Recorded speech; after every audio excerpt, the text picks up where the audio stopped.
Third, grammar, page chapter 4, part of speech. Okay, okay. We know that every sentence in is a group of meaningful word. हर किसी को पता है ये बात, ठीक है. Each word in the sentence has a particular role. These words are classified according to the work they do. Her word, जब भी कोई एक सेंटेंस बनता है तो उसमें एक हर वर्ड जो होता है सेंटेंस में, हर ग्रुप ऑफ वर्ड जो होता है मीनिंगफुल होता है, किसी ना कुछ मतलब होता है ना. तो जैसे कि यहाँ पर देख लीजिए, आपका दे रखा है, यही एक पूछ लीजिए, वी नो, हम जानते हैं, दैट एवरी सेंटेंस, हर एक सेंटेंस, इज़ अ ग्रुप, जो है ग्रुप का, इज़ मीनिंगफुल वर्ड. क्या होता है उसमें? मीनिंगफुल वर्ड होता है. तो ये पूरे वर्ड जो है, अगर हम इसमें कोई भी एक चीज़ हटा देंगे तो वो क्या होगा? करेक्ट नहीं बनेगा, मिस्टेक हो जाएगी और वो प्रॉपर मीनिंगफुल नहीं बनेगा. तो वैसे हर वर्ड की एक एक पहचान होती है जो मीनिंगफुल होता है, ठीक है. According to the work they do, और इसी के अकॉर्डिंग हमें पता चलता है. अब जैसे इज़ लगा तो हमें पता चल गया ये प्रेजेंट में चल रहा है. वॉज, हैड होता, वर होता, ठीक है, डिड होता तो पास्ट में हो जाता. तो यही चीज़ें होती थी, बेसिक है. A full length English speech may be divided into 8 different parts. They are called part of speech. अब ये जो होते हैं ना, स्पीच डिवाइडेड होती है 8 डिफरेंट पार्ट्स में, इसी को क्या कहते हैं? Part of speech. Okay, now let's have a look at the classification of a part of speech. Okay, number 1, word that name person, place, animal or thing. So that is an animal, elephant. Richard is in person, and this city is in place. Okay, these names word are called noun. इनको क्या कहते हैं? noun कहते हैं. Now next, word which are used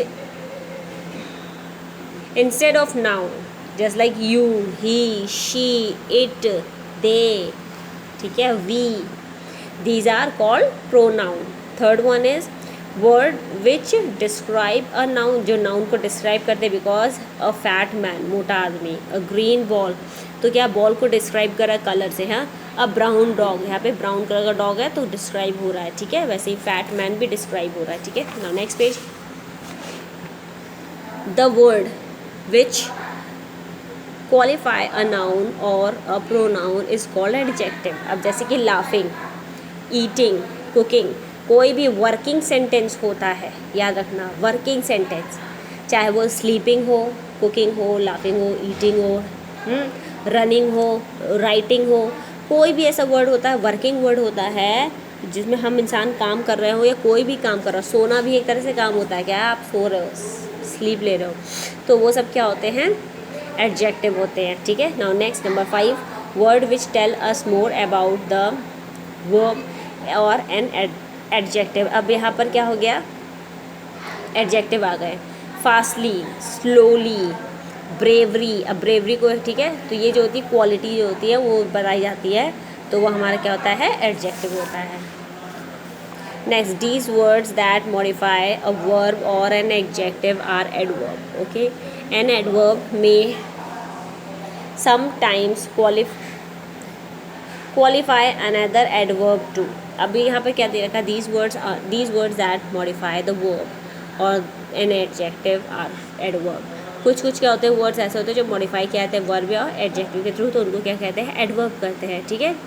और इसी को हम क्या करें? Sometimes qualified other adverb too. और कुछ ऐसे भी होते हैं जो अदर में भी एडवर्ब जो होते हैं वो जो ना मॉडिफाई किए जाते हैं. तो अब हमारे यहाँ, ठीक है, यहाँ number 6, word which are use before noun pronoun to show their relation with other words of the sentence. तो वार्स, ऑन द टेबल, तो यहाँ टेबल क्या हुआ? नाउन हुआ ना.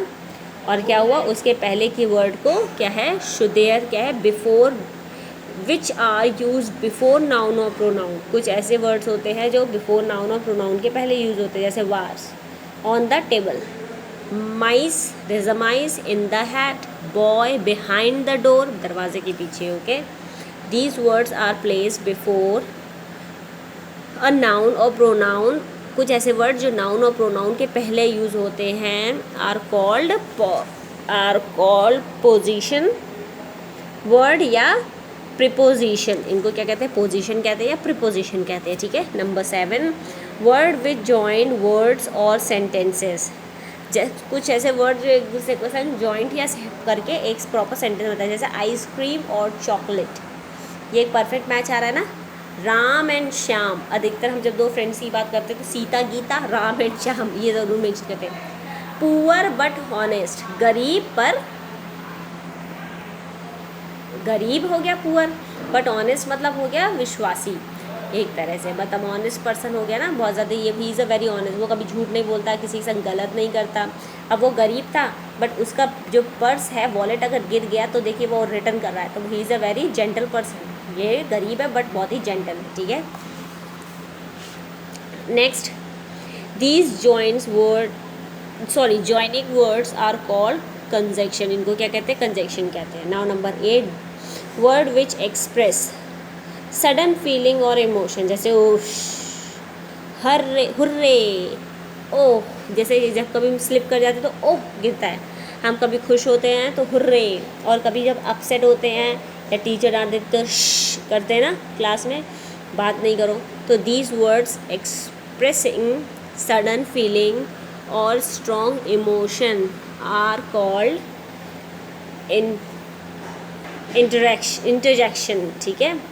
अब ये आपके कुछ वर्ड्स दिए हुए हैं, ठीक है, हमने इनको सॉल्व किया है, इसमें हमने नाउन और प्रोनाउन को सॉल्व नहीं किया है, बाकी किए, जैसे एडजेक्टिव हमारा गुड हो गया, फैट हो गया, टू हो गया, वर्ब में सिंग, हियर, वॉक, इन्हीं से हमने छांटे हैं, हाँ। फिर हमारे प्रिपोजिशन में into, for and behind. Next, slowly, adverb slowly, carefully, here, ठीक है। और नेक्स्ट, बट, एंड, बिकॉज। और नेक्स्ट हमारे क्या है, इंटरजेक्शन, तो ब्रेवो, एल्स, वाओ, ठीक है। तो हमारा ये कंजक्शन और इंटरजेक्शन भी कंप्लीट हुआ। अब इसमें से हमने सारे छांट दिए, अब आपको नाउन और प्रोनाउन छांट के इनमें मेंशन करने हैं, ओके।